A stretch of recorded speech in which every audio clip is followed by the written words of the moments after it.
আজি আমি আহিলো কামৰূপ জিলাৰ ৰঙামাটি পাহাৰলৈ আৰু এই কামৰূপ জিলাৰ ৰঙামাটি পাহাৰতে দুধকৰি মন্দিৰটো আছে। মই মঙ্গলবাৰে যিহেতু ব্ৰত পালন কৰোঁ আপোনালোকে জানে, পাৰিলে মই মন্দিৰলৈকৈ যাওঁ আৰু এতিয়া ইয়াতে আছোঁ যিহেতু এই মন্দিৰটোতে আজি আহিলোঁ। বায়ো লগ ধৰিলে ইয়ালৈ আহিবলৈ আৰু আমাৰ লগত বাৰ দুজনমান ফ্ৰেণ্ডো আহিছে। মই সিদিনা আপোনালোকৰ লগত চিনাকি কৰাই দিছিলোঁ। যদিহে আপোনালোকে আগৰ পাৰ্ট দুটা চাইছে নিশ্চয় গম পাব।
এই মন্দিৰটোলৈ আহি সঁচাকৈ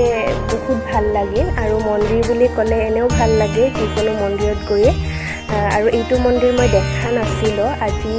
সৌভাগ্য হ'ল দেখা পোৱাৰ সেইকাৰণে বহুত বেছি ভাল লাগিল সকলোকে ভগৱানে ভালে ৰাখক